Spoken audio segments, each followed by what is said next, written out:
We start with 1 hour chart. Just I want to give a quick update. First of all, if you refer to my last analysis, since the price was within this move, I mentioned if anyone wants to look for buy, the only way is to put our entry above the top. And as we can see, this is the reasons we wanted to put our entry above the top, because as we can see, the price reverse and drop. Because if we, I mentioned, if we cannot buy within this one, because if anyone bought within this one right now, they should, I mean, they could experience this one. Anyway, beside that, we mentioned we are expecting the price to drop to 142. As what we expected, the price dropped to 142 and we get the reversal. Now, want to see what's the next. In this case, we move to daily chart. And as again, if you refer to my last analysis, we mentioned we're looking at this correction, and we mentioned if we want to see, we wanted to see whether the price can break 142 or not. If there was a breakout of 142, we mentioned the next level we're looking for 118.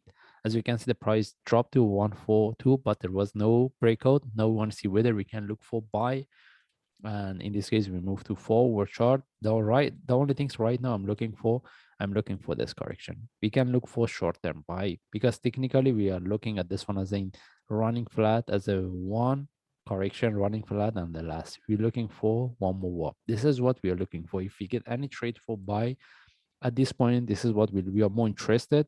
Again, since the price couldn't break 142, and the way, again, I need to highlight that the way we're looking at this chart at this point, we put this one in relative to this. We're looking at this one as a running flat, as a first correction and the last. All right. One thing, we have the if we put this low in relative to the previous one, if we refer to the indicators, we had a we have a divergence. This is what we see here. That's why we could expect for the reversal. All right. Now the thing is, can we call it this one as a B, C, or three ways with the divergence? If this is the one we're looking for, we can expect this one at least to retest 192. Okay.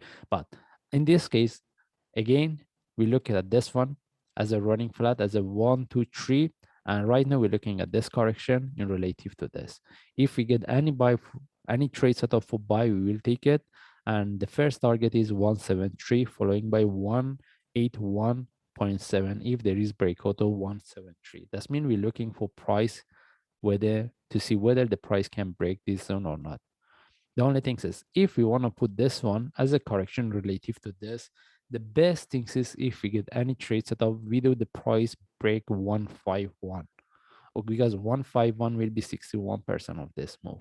This is the way I look at the chart, but it depends on the traders. Anyway, if the prices start to drop from here, we are not looking for sell, but the best thing is if we get any opportunity for buy from here, we will take it, and this is the levels we're looking for. All right, but if the prices start to drop as a corrective, then from there we want to see whether the price can break 142 or not. All right, now how to look for trade, it depends on the strategy the traders they want to use, whether they put the entry above the top or they wait for the next sharp move, like before we take the trade. All right, anyway, we just follow the chart. If I see any update, I will share. Thanks.